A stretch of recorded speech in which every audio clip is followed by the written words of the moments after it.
Giles, ¿cómo has estado? Vamos a convertirnos en narradores de boxeo, ya como están poniendo las cosas ahí en el ring, en el máximo ring de la nación, ahí en el Congreso, ¿no? Es divertidísimo, o sea, digo, obviamente algo patético que termine siendo así la política mexicana. Creo que proyecta bastante bien cuál es el ambiente, cuál es el nivel de nuestros políticos, pero no deja de ser divertido, eso sí, ni cómo negarlo. Claro. Todo el chisme que ha habido alrededor, todas las especulaciones, toda la información que está saliendo también, porque ha sido... Y que quedan expuestos muchas cosas que de repente no se quieren ver, pero para los que igual vienen despertando ahorita de 3 días de estar dormidos, pues en el Senado mexicano se dio una pelea entre lo que es Alito Moreno y Gerardo Fernández Noroña, en la que pues se dieron empujones, dos, tres trancazos que pues le pusieron un poquito más de salseo a la cosa, porque y luego de repente casi nadie le interesa lo que esté pasando en el Congreso, pero al menos pues la gente empezó a voltear para allá. Vimos la cara de miedo de Noroña, cosa que yo no le conocía a ese nivel, ¿no? O sea, no se le había visto. O sea, le asustó, pues ahí 2, 3 jaloneos que hubo. Sí, pues también un alito muy, ya sabes, ¿no? De que ya, que aquí, pero el jaloneo que se da en un principio, por lo menos en las imágenes que he visto, pues empieza por Noroña y luego y la actitud, ¿no? Pues prepotencia, ¿no? Son los personajes. Digamos que los dos son personajes, dos personajes que le pegan mucho a que son muy duros, pero si te vas para atrás, ahí empezaron a publicar un montón de imágenes en Twitter de todas las veces que ha hecho lo mismo Noroña, de jalonear, de esto, del otro. O sea, vamos, digo, son personajes que... Noroña construyó su personaje de esa manera. Exacto, O sea, exacto. Siempre vendió esa imagen de ser el confrontativo, el que iba y te gritaba y jaloneaba y empujaba. O sea, no es la primera vez que suceden cosas de este tipo en el Congreso, ¿no? Y que lo hemos visto en el Congreso de Corea, lo hemos visto en el Congreso, vamos, en un montón de países, siempre se calientan las cosas y en un punto de repente hay 2, 3 rozones o jaloneos, que digo, no es lo recomendable ni nada, pero pues para el chisme y para la plática se pone muy interesante eso. Ahora, el día de hoy me decías que va a haber... Sí, va a haber una nueva sesión. Mira, esto es lo que sí ha sido diferente a hechos que han sido similares, ¿no? Ajá. Recuerdo quizá el más reciente en la legislatura pasada, cuando fue ese famoso Viernes Negro, donde se aprobó una serie de reformas que las aprueba Morena solo en una sede distinta. También hubo ese tipo de jaloneos y la fregada. De hecho, está otra imagen que es cuando agarran a Gustavo Madero. Creo que en ese momento ya estaba como independiente y lo avientan. Pero vaya, no pasa de ahí. O sea, tampoco es que se hayan agarrado a golpes de una forma extraordinaria, etc., ¿no? Digo, en el Congreso de Estados Unidos, las bancas son antibalas porque varias veces se agarraron a balazos en el Congreso de Estados Unidos. O sea, digo, estamos hablando de otra época, pero... Hace muchos años también sí. Pasaba, ¿eh? También seguramente, ¿verdad? Aquí se cuenta, digo, pues en aquel momento pues no había ni celulares ni nada, que en el Congreso local había un diputado muy famoso, sí, que cuando proponía algo sacaba la pistola y la ponía en la mesa, como diciendo, ¿cómo van a votar? O sea, era otro México, no eran claro, otros claro, tiempos. claro. Ahorita lo que sí es diferente, o lo que sí fue diferente en este conato, primero todo el circo que hacen alrededor, en el sentido de pasar este cuate con un collarín y luego con el vendaje amarrado del cuello que aparentemente tenía lastimado y pues no hace ningún sentido. Y el collarín está al revés también. O sea, digo, digamos que está todo mal ahí. Sí, bueno. no, totalmente. Pero citan a una nueva sesión, a una sesión extraordinaria, con el tema de las agresiones de Alito Moreno a Noroña, ¿no? A ver, para tú citar a una extraordinaria necesitas tener algún tema relevante que ver, pues ese es el tema que ellos deciden que es relevante.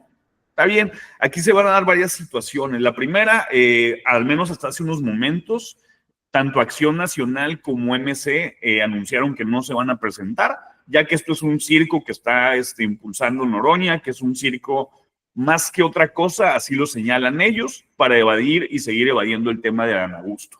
Claro, es un show, sí, sí, sí. No vamos a quedar en ese juego, ¿no? Por otra parte, antes de las sesiones existe un organismo que es la Junta de Coordinación Política, la JUCOPO. En la JUCOPO se reúne la mesa directiva, se reúnen representaciones de cada una de las fracciones parlamentarias y ahí es donde se pone a consideración y se vota el orden del día, cómo se va a llevar a cabo la sesión. Vaya, ahí es donde se hacen los acuerdos para que la sesión fluya de la mejor manera. Por ejemplo, ¿no? Si tú quieres hablar de un tema, o sea, tú como fracción de un partido, tú como representante de un bloque partidista, pues tú le pides ahí en la mesa de que, oye, pues incluye este tema, ¿no? Y ahí ya se platica entre los representantes y ya se sube al orden del día. Muchas veces, y ustedes lo han escuchado si han visto en el Congreso, que a veces el tiempo lo limitan a 5 minutos, pero a veces lo dejan a 10. O sea, van cambiando. Ok, esos acuerdos para cómo se va a desahogar lo ven ahí en la JUCOPO. Quien representa al PRI en la JUCOPO es una senadora. Sin embargo, ya anunciaron que no va a ir ella, que va a ir Alito Moreno a la JUCOPO. Okay. Entonces, el chisme va a comenzar desde ahí. ¿A qué hora empieza más o menos? Creo que está convocada a mediodía. Ok. Ahí se le llama horario legislativo. ¿Cuál es el horario legislativo? Que tiene 1 hora, pero quién sabe a qué hora va a empezar. Pueden durar 2 horas, 3 horas después. Ahí habrá que estar al pendiente. Seguramente para cuando ya salga este video ya habrá pasado. Seguramente va a haber una decena de clips de posicionamientos donde se van a decir de todo. Ya sabemos que van a decir que Alito Moreno es un gángster, que hubo casi un intento de homicidio en contra de Noroña y cuanta cosa. Y Alito Moreno y el PRI, pues va a decir que ellos son unos autoritarios, narcodictadura, amigos de Maduro, etcétera. Ahora sí, creo que el morbo va a ser qué tanto va a escalar esos enfrentamientos. A mí me parece... ¿Qué llevó Gires a la pelea? O sea, habían discutido algo previo a un al himno nacional, o sea, ¿cómo estuvo ahí? Toda la sesión fue una sesión muy fuerte. Hay que recordar, hace una semana, después de las entrevistas que da Lili Téllez en Fox News, la presidenta de México retoma el tema a pregunta expresa en la mañanera del viernes pasado y señala de que sí es una traición a la patria el tema de lo que está haciendo Lili Téllez por pedir la intervención extranjera a México. Sí. A partir del fin de semana empiezan a salir varios posicionamientos de gente del oficialismo, incluido un punto de acuerdo de la senadora Lilia, se me fue ahorita el apellido, es la senadora del PT, es una de las protagonistas del PT, ¿no? Me parece que es una de las caras más conocidas, de las que tienen mucho mayor foco y protagonismo al interior de ese partido. Ella junto con Noroña, obviamente. Ella pide que se le destituya, mete un punto de acuerdo para hacer juicio político a Lili Téllez, lo cual, por cierto, no se puede, tendría que ser el Ministerio Público, no ella como legisladora. Y de ahí empiezan unos dimes y diretes de si dijo lo que dicen que dijo o no. Lili Téllez presenta los videos y a ver, yo nunca hablé de intervención, hablé de mayor cooperación, ayuda, ahí ya va a ser la interpretación de cada quien como lo quiera entender. Sin embargo, no es juzgable lo que hizo. O sea, juzgable me refiero jurídicamente. No, es una ridiculez hablar de una traición a la patria como tipo penal. Ya en la parte demagógica, pues puede decir cada quien lo que sea. Eso ya es punto de aparte. En ese contexto, se solicita por medio de Morena que en la sesión del día miércoles, todos los miércoles ahorita estaban programadas para sesiones de la comisión permanente. Sí. Nomás y como paréntesis, la comisión permanente opera en los recesos legislativos, se integra por diputados y por senadores, y ahí es la forma en que no haya un vacío de poder en el legislativo y se siguen desahogando temas. En esta comisión permanente, en la sesión programada para el día miércoles, pues incluye el tema de la traición a la patria, hablando específicamente de Lili Téllez. En ese sentido, empieza todas las sesiones un golpeteo. La parte oficialista, pues diciendo que Lili Téllez es una traidora a la patria, que el PRI y el PAN también, porque le dieron el respaldo. Vaya, todo este discurso en torno a esta figura. Por el otro lado, la oposición, de forma más aguerrida o más fuerte, el PRI y el PAN, pues señalan que por el contrario, que los traidores a la patria es el gobierno por entregarle el país al narco, así lo dicen ellos, que estamos viendo ya señales de una autocracia. Se comenzó a hablar también de la relación de Nicolás Maduro con Fernández Noroña, y ahí estaba la discusión típica que se esperaba. En el orden del día te marcaba que al final el último punto iban a ser posicionamientos de cada uno de los partidos políticos de 10 minutos. Ahí los puedes dividir en dos de 5 o uno de 10, como quiera cada quien, y eso se le da a todos los partidos. Entonces, de tal manera que Morena haga su posicionamiento, el PT haga su posicionamiento, el Verde lo haga, MC, el PAN y el PRI. Antes de eso, pues Noroña dice, ¿saben qué? Hicimos un cambio al orden del día. Y como el máximo órgano, que ahí tiene razón, es el Pleno, pues lo someto a votación. Entonces ahí es donde brincan todos y dicen, oye, espérate. O sea, hay un acuerdo previo donde quedamos de esto. Obviamente, tú dices que es un acuerdo de la mesa directiva, pero porque la mesa directiva la controlas tú. O sea, no necesitas los votos de nadie más. Y el Pleno, tienes la mayoría, pues lo controlas tú. Entonces, si bien sí es legal en estricto sentido y si está conforme al reglamento lo que hace Noroña, pues claramente es una imposición para que ya no se hablara del tema.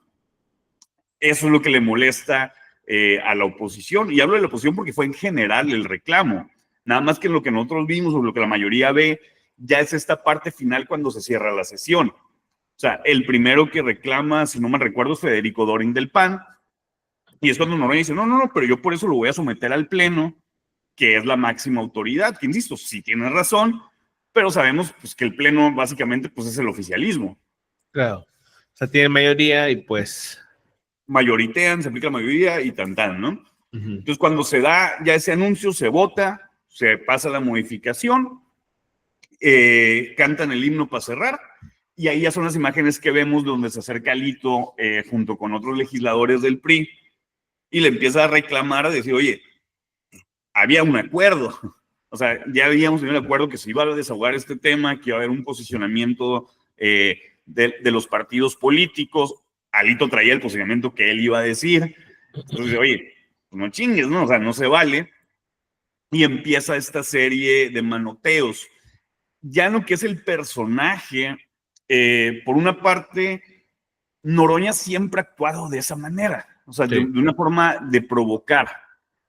Nada más que nadie caía. Todo el mundo lo mandaba al diablo y ya, ¿no? Hay una sesión que se hizo muy famosa o viral, inclusive en aquel momento, en el periodo de Calderón, que es con Javier Lozano como como secretario del Trabajo, y donde llega Noroña tiene mucho la tendencia a agarrar y apuntarte así y empezarte a tocar. No es una agresión la que hace Noroña, pero sí es una provocación.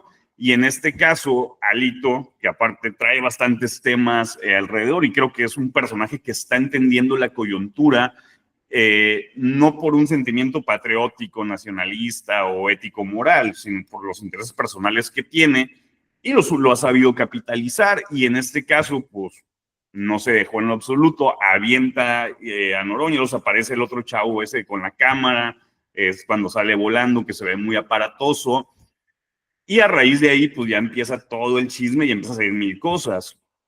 Hay que recordar también que antes de la sesión es cuando se va a conocer lo de la casa de Noroña, que también ya estaba este ruido y ya estaba todo este tema. O sea, el ambiente político sí era de alta tensión, por lo de Lili Telles, por lo de la casa de Noroña, por lo del proceso de desafuero contra Alito. El PRI perdió la posición en la presidencia, en la vicepresidencia, perdón,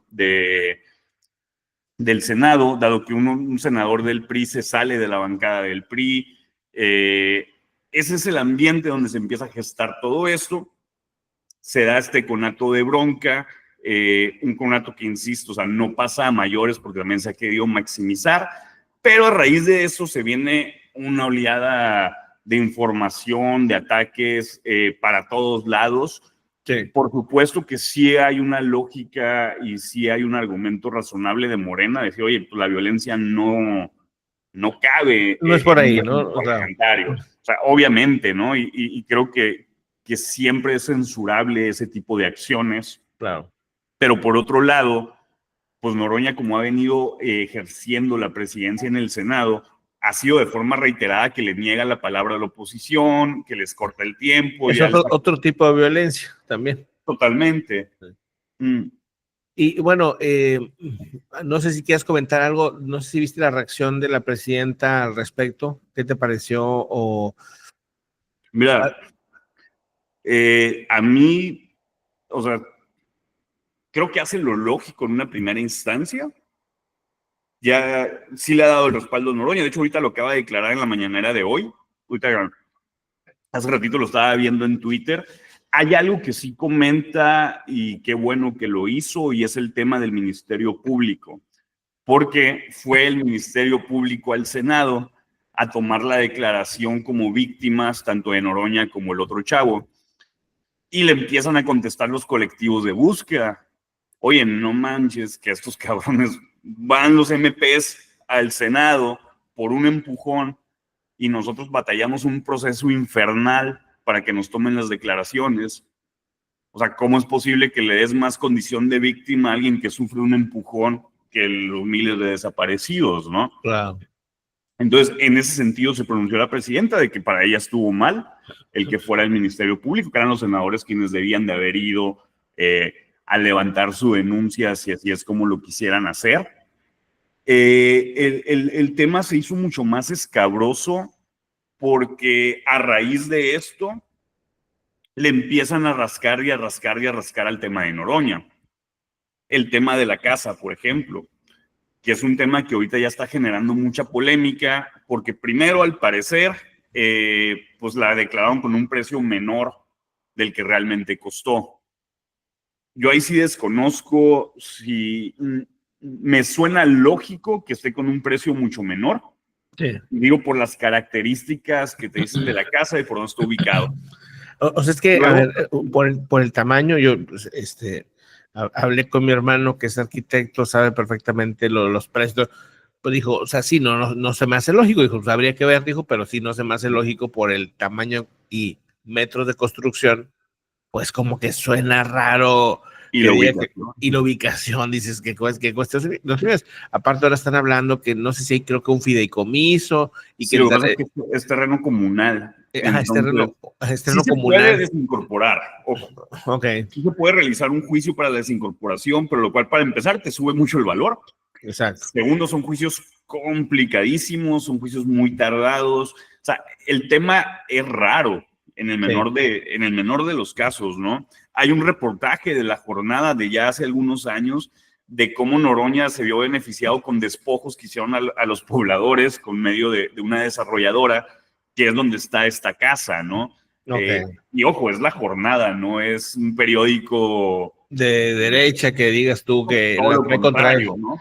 Fíjate, bueno, mira, entre ese, que si el despojo, entre que no se justifica, pues, el costo, o sea, con lo que genera, con lo que gana, no, incluso, y cómo la pagas. Incluso YouTube, y cómo la pagas, o sea, sí está todo bien Digo, sospechoso. a lo mejor Noroña es un gran empresario y no lo sabemos, ¿no? A lo mejor es un exitosísimo empresario, nada más que aquí el detalle fue el tiempo. ¿Por qué? Porque hay videos de él donde él hablaba en el 2016 que literalmente había cerrado el año con 1,000 pesos, que era lo único que tenía.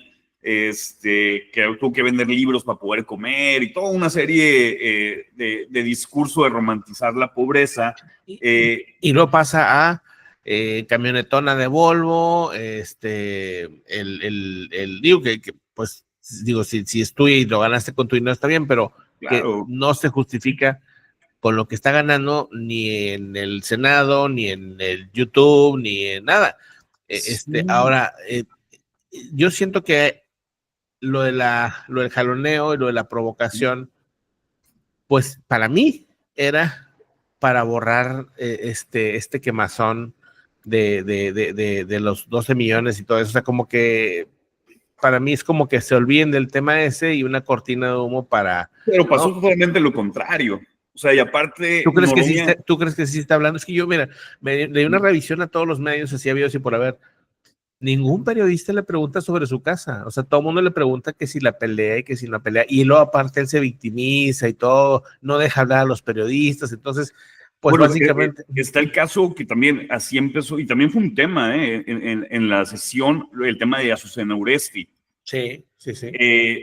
Cuando sale lo de la casa, a ver, vamos a ese También, tema de sí, cómo sí. empieza lo de la casa, ¿no? Sí. Le hacen una entrevista a Noroña, un periodista que es muy afín al régimen, de esos que se les denomina propagandistas más que periodistas, pero le hacen unas preguntas muy interesantes.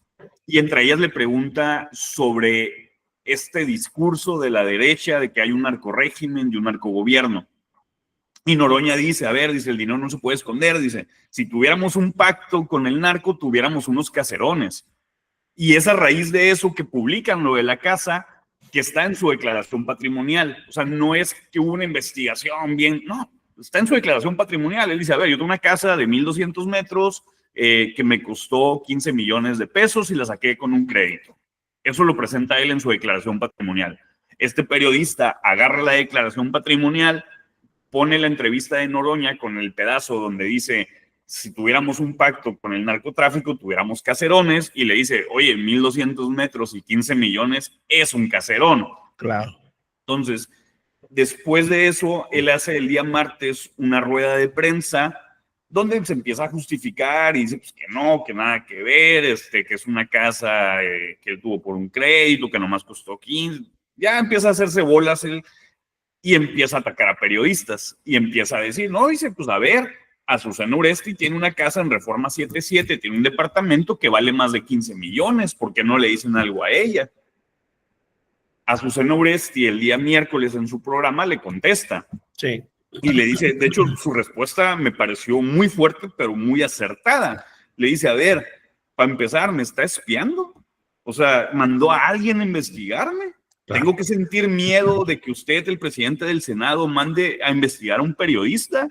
Dice, primera, dice, segunda, no, yo no soy dueño de ese departamento, ni siquiera vivo ahí. Yo viví ahí, compartí la renta con una persona, dice, pero yo tengo 2 años que me salí de ese departamento, donde, por cierto, el que sí vive ahí y sí es dueño es Mario Delgado. Luego, que es de Moreno. Ajá. Sí. Luego Noroña le dice a Azucena Uresti, no sea cobarde, como suele serlo, y venga al programa. Yo aquí le abro el espacio y usted puede venir aquí y lo platicamos y traiga las pruebas porque usted me está acusando desde el poder sin pruebas. Las pruebas que nosotros presentamos de que usted es dueño de una casa de 15 millones es su declaración patrimonial. O sea, no tiene ni cómo negarlo. Usted mismo la dijo, ¿no? Dice, pero yo no soy dueña de eso. Y aparte, si yo lo fuera, ¿qué le importa? Claro, yo tengo más de 20 años de trayectoria, yo he trabajado toda mi vida. Claro. Dice, yo puse con mi dinero lo que quiera, porque a mí no me pagan de los impuestos como usted. O sea, y lo cual tiene toda la razón. Toda la razón, claro. Sí, puede tener, no uno, puede tener 10 departamentos, pues es dinero privado, no. Noroña le responde, no directamente, pero le responde subiendo una foto de ella, que ella subió en sus redes hace varios años, en el gimnasio de estos condominios, ¿no? Entonces, pues le vuelve a contestar muy molesta a Azucena. A ver, estás compartiendo mi información, estás afirmando una mentira, ya te abrí el espacio, puedes venir cuando quieras hablar de este tema, pero eres un cobarde. Palabras más, palabras menos. Sí lo vi, así, muy duro y muy directo. El tema de la casa. De ahí es cuando ya después se da a conocer pues, de que, ¿sabes qué? Oye, pues resulta que lo más probable es que vale mucho más. Hoy claro. lo que estaban diciendo, digo, insisto, yo ahí sí desconozco el valor de las propiedades en Tepoztlán. Pues dicen, a ver, dice, más mínimo debe costar 25 millones. O sea, mínimo. La otra es el tema del crédito, porque aquí hay dos temas. Uno, por la edad y sobre todo porque él no tiene un ingreso fijo. Exacto. O sea, él es senador. Va a salir. A lo mejor vuelve a ser senador, puede ser lo que sea, pero no tiene un ingreso fijo, por lo cual no sería sujeto a crédito, un crédito de esa magnitud al menos. Entonces, no sería un crédito personal, que eso lo hace mucho más caro todavía. La otra es la edad.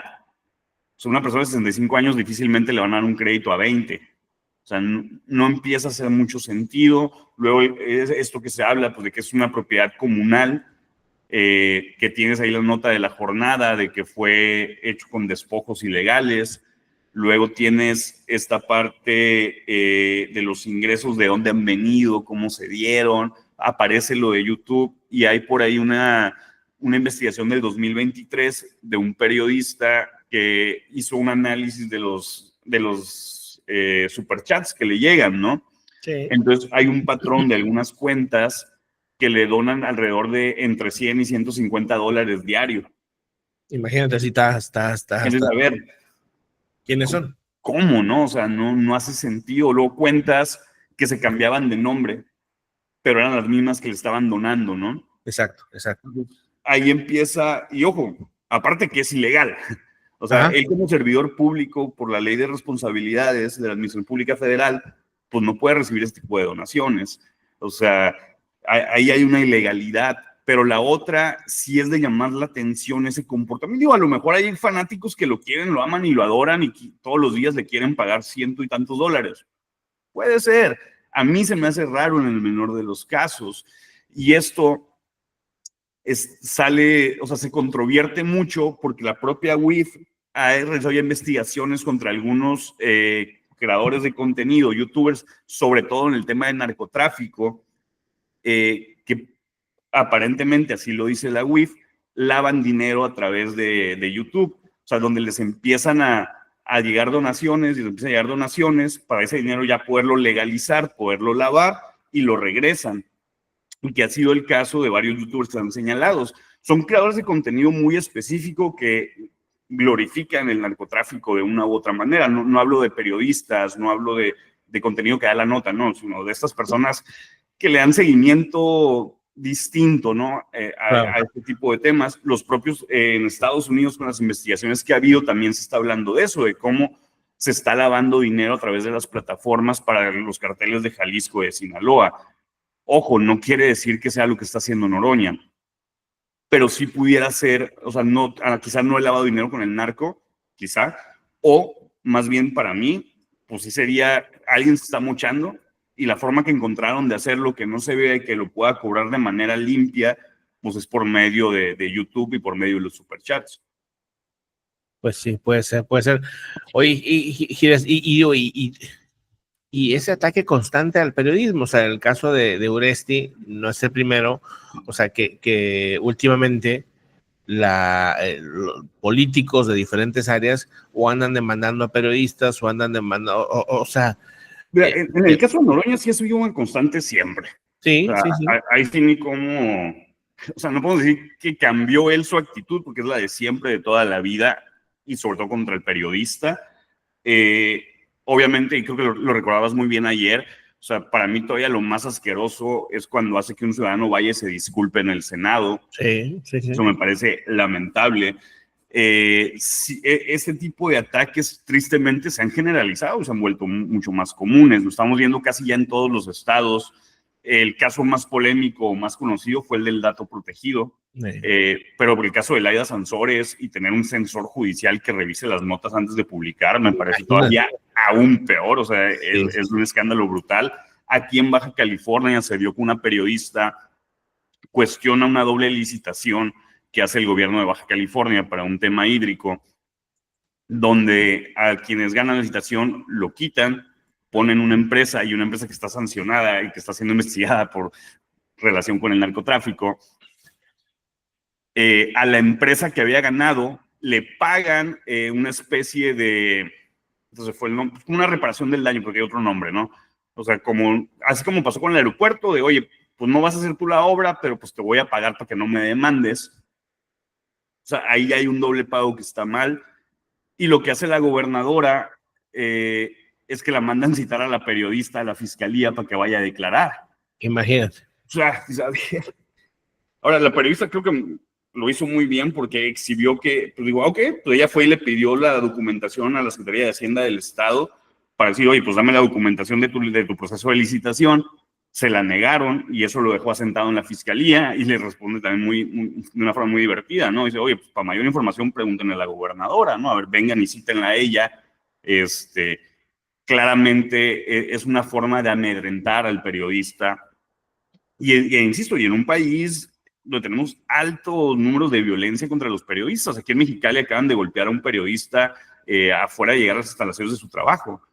Y justamente días después de publicar contra el tema de seguridad pública, de cómo los militares que tienen el control de la seguridad pública, que en teoría debería ser civil, están actuando de forma incorrecta, están actuando de forma ilegal, están haciendo torturas, están pidiendo que bloqueen a periodistas. En el caso de él, presentó unos audios donde este comandante que es militar, pues está obligando a los policías a aprenderse el código militar, que en teoría no tendría por qué aplicarles, es una estupidez. Claro. Pero aparte pide que tumben las páginas de las redes sociales de este periodista para que deje de estar chingando. O sea, en ese contexto es que se presenta todo esto, ¿no? Y no podemos dejar de lado también cuál es el contexto donde se está dando. O sea, esa es la parte relevante. Ahora, lo que es de llamar la atención, pues sí son cuáles son las prioridades de la agenda legislativa, o al menos para el gobierno. Del caso de Adán Augusto, donde hay una orden de aprehensión, una ficha roja de Interpol contra el secretario de Seguridad Pública de Adán Augusto, quien fue secretario de Gobernación, se negaron a hablar de eso. Patearon el bote un mes. Ya al mes que sí se tocó, que fue la semana pasada, se tocó por encimita y evitaban lo más posible hablar de Adán Augusto específicamente, o en lo particular. Obviamente la oposición sí lo hacía.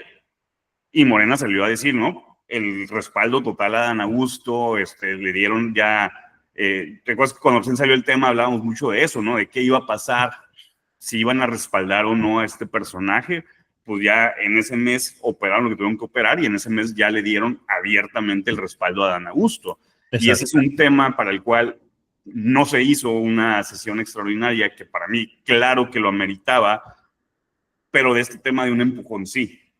Exacto. Entonces hay un doble rasero tremendo, tremendo. Innegable. Ahora, lo que Alito Moreno está haciendo, y también hay que entender al personaje. Alito Moreno es el dirigente del PRI, un dirigente muy controvertido. Creo que no se equivoca la presidenta al llamar que Alito Moreno es un autoritario, porque a mí me parece que sí lo es, al menos así ha ejercido el poder dentro de su partido. Él fue gobernador de Campeche, ya con la administración actual, con la gobernadora Laida Sansores, lo acusaron de corrupción y lo intentaron desaforar. Les ganó el juicio, les ganó inclusive en varias etapas, al punto que se desechó la solicitud de desafuero en la comisión instructora. Ahora que se da lo de Adán Augusto, le presentan un nuevo caso, lo cual obviamente se ve como una persecución política, no porque el personaje no sea responsable, a lo mejor y sí lo es. O sea, es más, no dudaría que el personaje fuera corrupto. El problema son los tiempos. A ver, sale la barredora y en eso presentas juicio político contra el presidente del PRI y el presidente del PAN. Por favor. Claro. O sea, no se necesita más de 2 centímetros de frente para entender que sí es una represión justamente o una forma de amedrentamiento. Ahora, Alito Moreno me parece que ha sido mucho más inteligente que Acción Nacional. ¿En qué sentido? Que entendió la lógica donde está y lo primero que hace es irse a organismos internacionales y empezar a documentar cuál es la persecución política. E insisto, así sea corrupto, sí tiene elementos suficientes para probar una persecución política. Caso de ello, lo que pasó con Oroña, donde le niegan la participación y donde se le niega la palabra al partido que él representa. Eso es persecución política. Estás callando a la oposición en el lugar donde se debe de parlamentar. Claro. El tema de este nuevo caso de desafuero, que básicamente, digo, ahí sí no es público todavía cuál va a ser el sentido de la Cámara Instructora. Sin embargo, lo que él alega al menos es que es el mismo caso, que le están cambiando algunos elementos, pero en México, como en cualquier país civilizado, no puedes juzgar a alguien 2 veces por el mismo tema. Y si efectivamente lo que dice tiene, aunque sea un gramo de razón, pues sí se acreditaría la persecución. El día de ayer se presenta Alito Moreno a solicitar la protección. Es este sistema de protección que se tiene por parte de Gobernación para periodistas, activistas, políticos, etcétera.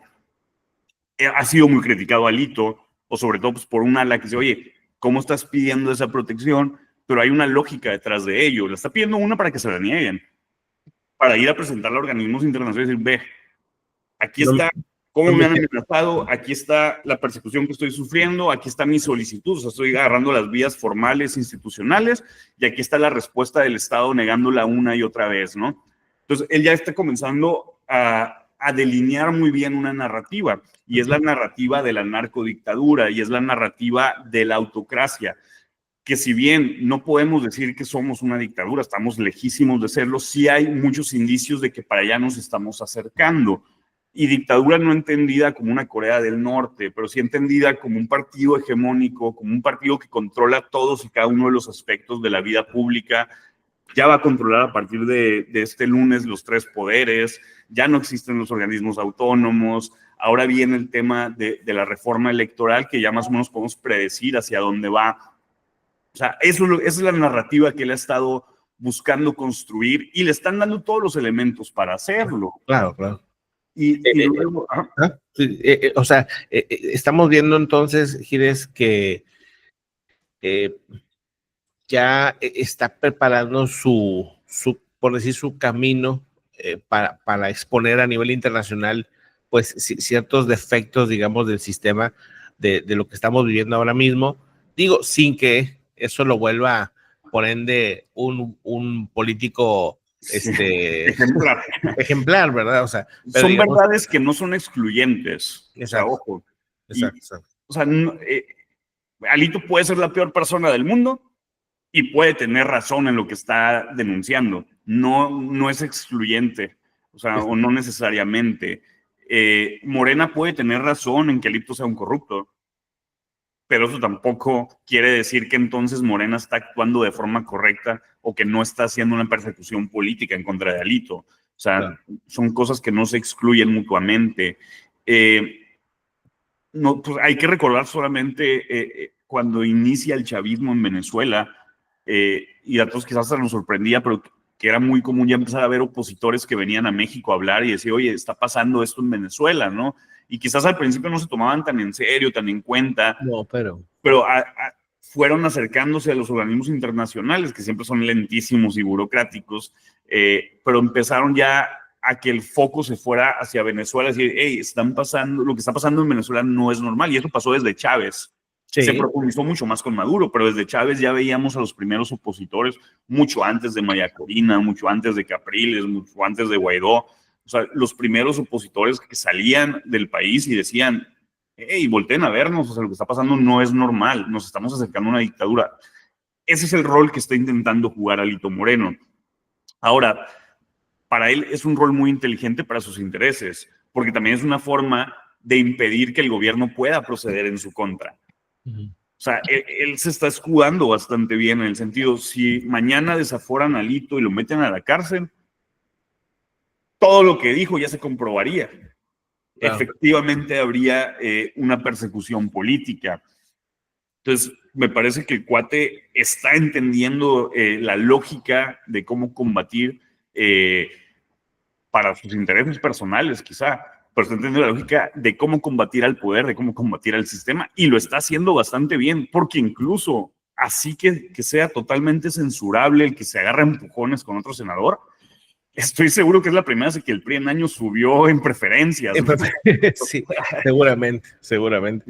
Y por último, digo ya nomás para aventarle otro zape, la última polémica de Noroña el día de ayer, sí, da una entrevista, creo que es W Radio, con marketing.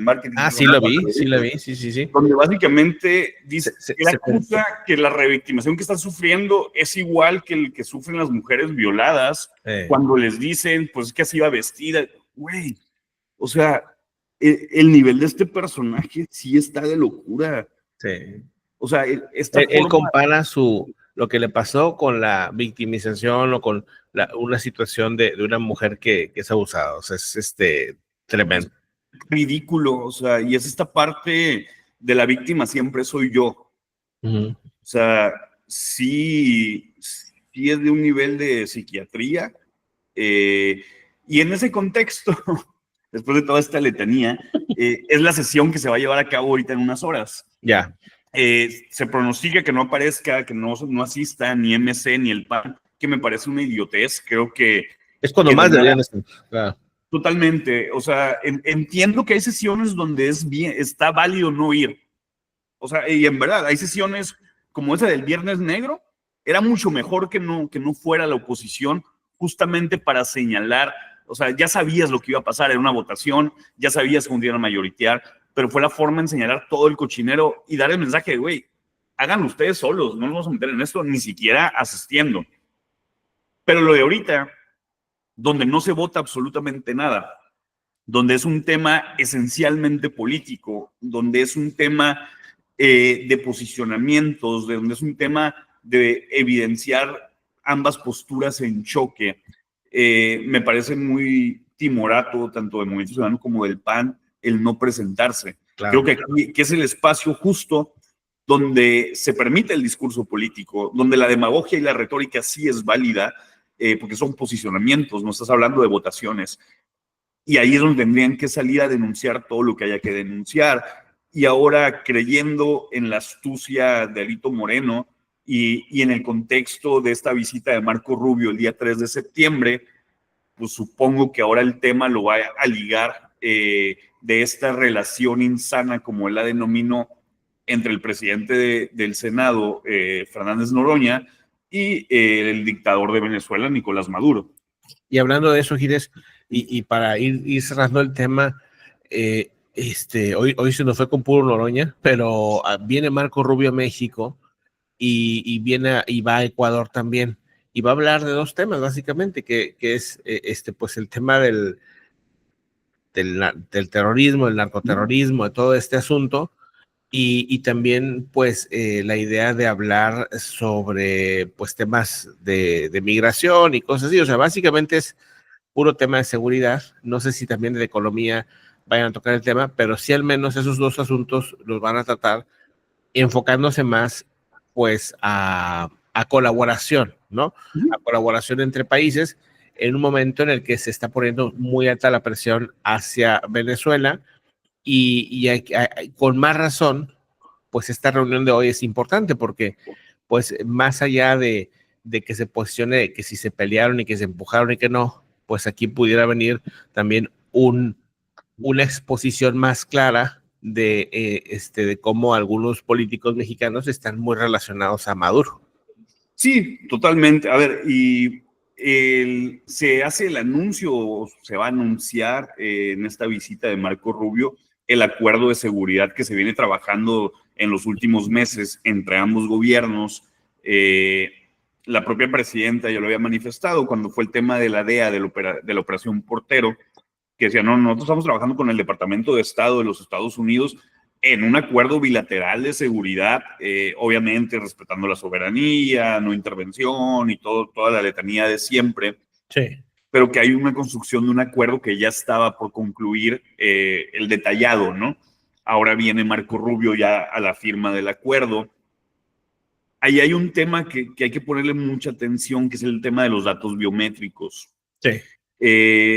Nosotros, con todo ese tema de los periodistas que mencionábamos, hay un punto de inicio, bueno, para mí son dos fundamentales.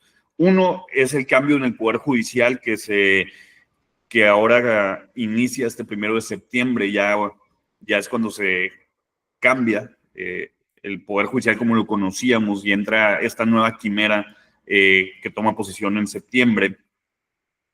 ¿Por qué? Porque ahí vamos a tener jueces muy probablemente, al menos es la especulación lógica, mucho más cercanos al Ejecutivo, muchos más cercanos tanto ideológicamente como porque de ahí salieron, ¿no? Uh-huh.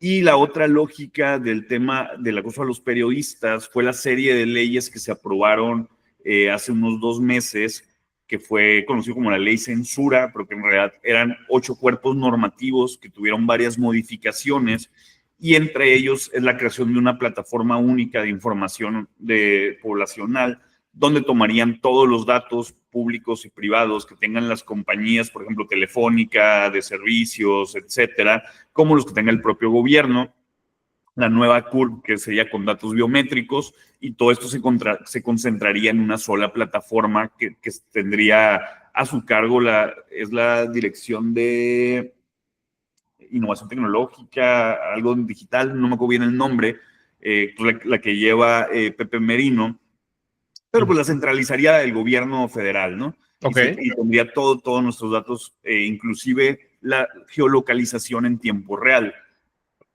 Ahora, ¿qué llama la atención de eso? Que cuando fue la visita de Kristi Noem, poco tiempo antes de presentar ese proyecto de ley, en una entrevista que ella da en Fox News, comenta el tema de los datos biométricos, que era uno de los temas pendientes que se tenía con México, pero se estaba trabajando en ello. Entonces va a ser muy interesante si en este acuerdo que se va a anunciar, si es que lo dan a conocer de forma detallada, porque también nos pueden decir, ya logramos un acuerdo en seguridad nacional y va a estar bien bonito. Y tan. Dependiendo qué tanto se conozca, ver si viene ahí el tema de los datos biométricos y el que México le estaría dando esos datos a Estados Unidos, como Kristi Noem lo dijo posterior a su visita a México y antes de que se sacaran estas leyes conocidas como ley censura, pero pues que también no solamente viene esta parte de tener un mayor control sobre los contenidos que se dan, sobre todo en televisión, sino los datos personales de todos nosotros. A la par, esta semana ya salieron las primeras suspensiones provisionales contra esta ley. Creo que Campeche, no sé si Yucatán, creo que llevan como 4 estados, donde los tribunales de distrito sí están dando las suspensiones a los ciudadanos que se han amparado contra esta ley. Por otra parte, hay otros tribunales que lo están negando, como es el caso de Baja California. Tenemos entonces que tal vez el mayor anuncio sería ese. ¿Alguna sorpresa que crees que venga, Gires? ¿Alguna sorpresa como, por ejemplo, no sé, militares colaborando directamente dentro del país o algo así? ¿O no? No sé. No, digo, a lo mejor sí en la realidad, no en el discurso. No creo que lo den a conocer. Creo que Estados Unidos le va a tirar muchísimas flores al gobierno de México. Sí. Va a destacar la entrega de los 55 narcotraficantes, va a destacar que ya básicamente se acabó con la mayoría o casi todas las cabezas del cartel de Sinaloa, va a hablar de esta estrecha cooperación que ha habido, de cómo México ha frenado la inmigración. No creo que realmente nos den mucho detalle, pero hay algo que nos ha pasado desapercibido casi a todos. Recuerda, el día lunes fue la declaración de culpabilidad del Mayo Zambada. Sí. Pero hay algo central ahí de ese caso. Oye, pero y ni hemos hablado de eso. Sí, es que... O sea, fue el lunes y ya no alcanzamos a hablar de eso, fíjate, o sea, pero sí, o sea, el lunes se declara culpable y es tremenda notición también, ¿no? O sea, digo, ya se sabía que venía, pero... Creo que la parte que hacia donde todas las noticias se fueron, que obviamente porque tiene mucha carnita, es al tema de políticos mexicanos. Sí. O sea, eso de primera entrada, porque, a ver, un güey que operó 40 años, que tiene básicamente información de todos los gobiernos desde hace 40 años al día de ayer, o sea, de ese nivel, que abiertamente te está diciendo que corrompió a militares, a policías y a políticos en los 40 años, que seguramente ya les habrá dicho mil y un cosas a la autoridad estadounidense.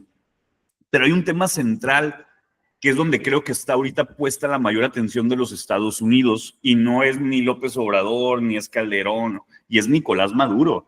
Hay que recordar que cuando ya se le denomina como líder del cartel de los soles, que esto no se lo sacaron de la chistera, tienen detenidos distintos expolíticos y exmandos militares de Venezuela, que son los que compartieron esta información. Sin embargo, ya hay investigaciones periodísticas desde que estaba Chávez. O sea, no es algo nuevo.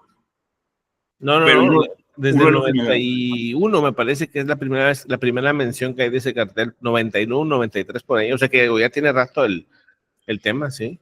Uno de los señalamientos que hacen es esta alianza con el cartel de Sinaloa, Y si alguien te puede decir, explicar y sustentar cuál es la participación y a qué nivel de un Diosdado Cabello y un Padrino López, de un Nicolás Maduro, Claro, es el Mayo Zambada. Si Claro. hay algo que le interesa más a Estados Unidos que los políticos de aquí, es Nicolás Maduro. Entonces, no, me suena muy lógico que estos juicios que estamos viendo en Estados Unidos y estos acuerdos de cooperación con los criminales, no solamente va a pegar en México, va a pegar en toda la región, pero mucho de lo que en su momento, con lo que en su momento se va a enjuiciar a Nicolás Maduro, van a ser los testimonios de estos narcotraficantes y específicamente del Mayo Zambada. Claro, claro, eso va a estar súper interesante. Oye, Gires, pues, entonces, ¿sabes qué día viene Marco Rubio? El día 3 de septiembre, que sería miércoles, si O sea, no me falla mi calendario mental. El día 3, el mismo día que se reúne Xi Jinping, Vladimir Putin y Kim Jong-un. No, y también esa reunión con Modi. Y con Modi, ¿esa cuándo será? Ese día. Es una cumbre que va a tener China. Van todos. Putin también ya anunció que va a tener una reunión en la India con Modi. También es que el tema de la India ahorita está cabroncísimo. Está buenísimo. Pues mira, o sea, pero esa parte, Kim Jong-un, Putin, Xi Jinping y Marco Rubio en México el día 3 de septiembre,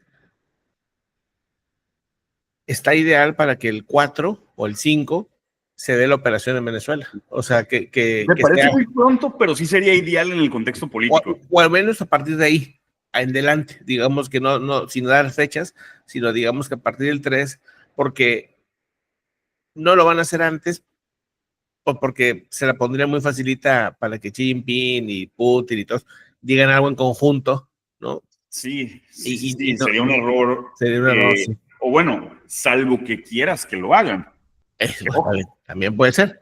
O sea, a ver, también es una forma de a ver, ¿qué tan de verdad son, no? ¿Qué tan juntitos están? ¿Hasta dónde quieren llegar? También puede ir en ese, o sea, es bien complicado especular. Ojo, Diego. Habrá que esperar a ver qué movimiento se da, pero dependiendo si es antes o después de esa fecha, va a tener diferentes significados. Pero el hecho de que planteen a Marco Rubio el día 3 también, pues es más interesante esa fecha, ¿no? Mira, yo lo buscaría hacer el próximo año, no este. Ok. Mantener la presión y por algo bien sencillo, por las elecciones que va a haber este año. Claro. En la región. Y las elecciones que va a haber el próximo año en Estados Unidos. O sea, matas dos, pero fíjate, Bolivia, todo parece indicar que va a ser la derecha quien esté. Vamos a ver qué tipo de derecha. Que si quieres le entramos, porque están pasando unas cosas divertidísimas y fascinantes para el análisis político, ¿no? Pero en Chile, que también hay elecciones. Te digo, Evo Morales ya se pronunció por uno de ellos. ¿Sí viste? Sí, acabo de subir un videíto justo de esto. Sí. Y es este personaje muy bizarro que es el Capitán Lara, que es el candidato a vicepresidente, que realmente es el que se está llevando la campaña, está girando en torno a él. Es un caso demencial, espectacular. Pero así rápido para ahorita entrar a eso. En Chile se ve altamente probable que gane la derecha. Esas dos elecciones, ¿por qué son importantes? Porque son dos bastiones de izquierda que en la región se irían a la derecha, sumado con Milei, sumado con Paraguay, sumado con Ecuador, con El Salvador, pues ya empiezas a rodear a Venezuela, ¿no?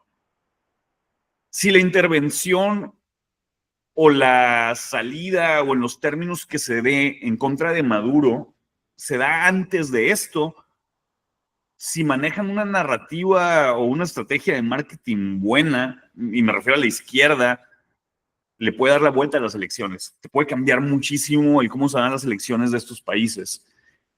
Por el caso contrario, si ya tienes ese corredor de una derecha y una derecha pro-Trump, porque así están manifestándose los candidatos de derecha, pues va a tener un respaldo latinoamericano muy fuerte. Debilitas a Lula, debilitas a Petro. Lula y Petro van a elecciones el próximo año. Entonces, creo que el escenario político, lo ideal, hablando en términos políticos, es sacar a Maduro a finales de diciembre o en enero. Y también entra lo que decías de las campañas internas. que le darían bonos muy buenos a Donald Trump rumbo a esta elección, ¿no? Con los hispanos, que es donde más ha caído, aparte. Sí. O sea que entonces, oye, Gires, no, pues está buenísimo, pues seguimos ahí pendientes también, checando tu canal, ahí a lo que estás publicando, vas muy bien, va avanzando el canal y pues a toda la comunidad que nos está viendo ahí en el chat, no sé dónde esté, ahí va a estar apareciendo el canal de Gires, porque de repente se les hace difícil tu nombre, ¿no? Sí. Pero es G-I-R-E-S-S-E y el canal lo tengo como Gires. Pues ahí en la pantalla viene, mira, G-I-R-E-S-S-E 73. Ahí con un lobito amarillo ahí medio raro. Fíjate que, agradecerles, la verdad sí he sentido mucho el respaldo de la comunidad. Ya estamos a 20 de llegar a los primeros 300, así que invitarlos a que se suscriban.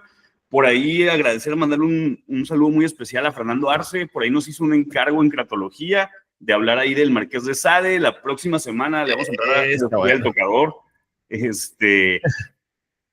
Muy contento, la verdad, muy contento. Pues aquí siguiendo las noticias. Está moviendo muchísimas cosas en Argentina.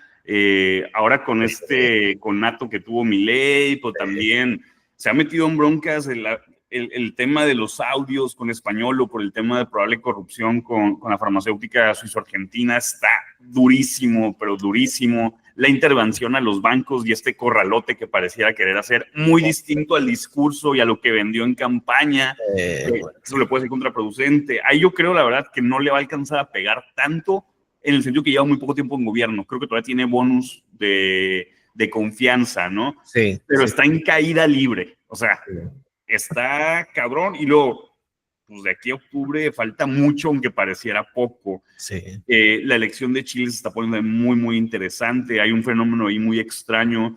En las encuestas aparece Kast en primer lugar y ha seguido en aumento. Pero es un personaje duro, o sea, de la derecha dura. Y Chile, que es un país conocido o reconocido como un país altamente progresista, pues llama mucho la atención. En unas encuestas que daban a conocer, decían que mucho de las mujeres le están dando el apoyo a Kast, pero ahí entra también la lógica de la seguridad como siendo el tema principal, no tanto ya los temas ideológicos, ¿no? Parece que estamos volteando a ver un tema ya más de pragmatismo y estamos como dándole la vuelta a esta parte ideológica que dominó el discurso público en los últimos años. Kast está basando toda su campaña en el tema de seguridad, el combate al narcoterrorismo, A Noboa le funcionó en Ecuador. En Bolivia se están dando unas cosas súper extrañas. Rodrigo Paz. ¿Qué decías del que va para vicepresidente? Es el capitán Lara. Rodrigo Paz, que es el candidato a presidente, él es el que gana la primera vuelta. Él iba en tercer lugar y sube, pasa a Doria, que es el que quedó en tercero, y a Tuto Quiroga, que eran los punteros. Gana como por 2 puntos porcentuales, pero gana. Pero hay un personaje que es este capitán Lara, que era un ex policía que viene de las redes sociales con unos discursos durísimos, con todo el mundo se pelea, un outsider 100%, que él se vende como una especie de Bukele, pero es un cuate sumamente improvisado y es un cuate que ya empezó a golpear hasta su propio candidato. Cañón. O sea, inclusive algunos lo están manejando también con mucha habilidad política del lado de Tuto Quiroga, decir, a ver, güey, este güey le va a hacer un golpe de estado si gana Rodrigo Paz. Y se reúne el candidato Rodrigo Paz con el presidente Luis Arce y el vato habla, no, es que para tener una transición más adecuada. A ver, no has ganado. Espérame tantito, ¿cómo estuvo eso? Qué raro. A ver, güey, tú todavía no ganas, o sea, no puedes hablar de eso. Oye, ¿por qué empezaron sí, dime. Y después sale Evo Morales en su programa de radio donde dice, es que los evistas votaron por Lara. O sea, no dice por Rodrigo Paz, dice por Lara. Por Lara, dice, sí lo vi. Y hay que apoyar a Lara, que porque Tuto Quiroga y Paz van a querer privatizar todo, pero nosotros sabemos que el compañero Lara... A ver. O sea, Evo Morales se está negando a morir, políticamente se puede morir 1000 veces, le están metiendo las fichas del evismo o del masismo a esta figura de Lara. Y aquí va a ser muy interesante, porque a lo mejor para Rodrigo Paz, en una lógica de sumas y restas, es, a ver, si yo ya voy empatado en preferencias, al menos, ¿no? 2 puntos arriba, pero ahí estoy con Tuto Quiroga, y me traigo el voto de la izquierda, pues gano, esa es la lógica. de sumas y restas, pero la política es mucho más compleja. Porque el votante de Rodrigo Paz, ¿cómo crees que está reaccionando a ver que se está acercando con Evo Morales, que se está acercando con Arce, cuando básicamente por eso la derecha ganó, porque ya querían un cambio? Querían un cambio, exactamente. Ahora, él te va a ofrecer que lo que está construyendo es una transición, que puede ser inclusive correcto, pero dices, ¿qué será lo que el votante realmente quiere? Soria, que es el que quedó en tercer lugar, perdón, Doria, abiertamente le da el apoyo a Rodrigo Paz, pero pasa el mismo fenómeno. El que él le dé el apoyo no significa que va a transferir los votos. Claro, no. Y es un votante más de derecha que de centro. ¿Hacia dónde se va a ir la derecha? Entonces, la elección va a estar buenísima. O sea, va a estar buenísima. Hay que es octubre, en octubre es. Sí, el 12 de octubre, si no mal recuerdo. Sí, bueno, pues ahí está Giles. No sé si, bueno, es que pues digo, sí, pues sí faltan muchos temas, pero muchísimos, ¿no? Pero bueno. Es imposible hablar de tanto, ¿no? Sí, nunca terminamos. Entonces, hacer un directo como en 3 horas para que más. Bueno, Giles, no, pues estamos platicando. Pronto veremos seguramente algún tipo de, pues a lo mejor posicionamiento más claro de parte de Trump y de su gente en todos estos temas que tú estás comentando de la Latinoamérica yéndose hacia la derecha, ¿no? La derechización de Latinoamérica. Pero es un fenómeno muy interesante porque así como pasan de las derechas a las izquierdas, de las izquierdas a las derechas, pero el problema para mí, o sea, el peligro real no es la derecha ni la izquierda. Es cuando se van a la radicalización. Claro, yo sí estoy viendo señales de peligro real en todos los países, básicamente, donde el contexto está permitiendo la entrega de derechos sin problema y donde el ciudadano los está entregando sin bronca alguna. Como si nada, y feliz de la vida le está diciendo al gobierno, sea de izquierda o de derecha, ten, aquí están mis derechos, no pasa nada, pero dame seguridad, o dame bienestar, o dame esto. Es bien peligroso el proceso en el que estamos. O sea, sí América Latina está viviendo una transición, pero no hay claridad hacia dónde vamos. Yo sí veo discursos muy fuertes de algunas candidaturas. Algunos de ellos se están moderando. No sé si solamente sea estrategia. El caso particular de Chile, tanto Jara como Kast, cada uno en extremos distintos. Si bien ahorita se están comportando con una moderación muy interesante o inclusive positiva, pero los dos traen antecedentes nada positivos, ¿no? Claro. Posiciones políticas al menos. Ahora, ya en el ejercicio del poder podrá ser otra cosa. Chile quizá, se va a escuchar raro, pero es lo que menos me preocupa en el sentido que tiene una sociedad muy politizada y una sociedad muy participativa, muy activa. Me parece que es de los países que han construido la estabilidad por ellos mismos como sociedad. Y a pesar de las broncas que tienen, como todos, creo que ellos se han mantenido mucho más, ¿cómo es? Vaya, han mantenido una estabilidad en su país al menos, ¿no? Y las transiciones que han tenido entre izquierda y derecha no han sido tan violentas o abruptas como en otros lugares. Ya los demás países sí nos cosemos aparte. Argentina hay que poner mucha atención con las intermedias, eso va a delimitar mucho cuál pudiera ser el futuro de Milei. Milei si se comprueba ahorita lo de los temas de corrupción, pero también el tema de la banca, de cómo está subiendo, aumentando el riesgo país, la inflación la están controlando de manera artificial y con una intervención directa del Estado, lo cual es totalmente contrario a lo que él proponía, ¿no? O sea, ahí se puede caer un mito muy cabrón. Milei es un personaje, tiene muchos positivos, sí, pero es un personaje que no es político y no ha sabido operar políticamente, y esta es la prueba de fuego. O sea, también si le da la vuelta, se puede fortalecer muchísimo si le alcanza a dar la vuelta a estos temas. Habrá que ver cómo se pone, ver las reacciones de Petro y de Lula, cómo se van a ir reaccionando conforme siga aumentando la presión sobre Venezuela. Yo insisto, yo creo que esto no va a ser tan inmediato, pero sí lo veo inminente. Sí. Entonces hay que ver esas posturas. Está bien, Giles, pues seguimos platicando. El otro día me comentabas algo que me puse a buscar y lo pude encontrar de estos momentos en los que se le ha estado viendo a Milei muy desencajado, a él y a su equipo, se les ve preocupados, se les ve nerviosos, ¿no? Hay que estar atentos a lo que viene por ahí, quién sabe qué estén viendo ahí detrás, pero pareciera que no es el mismo Milei del principio del León, ¿no? Del famoso León.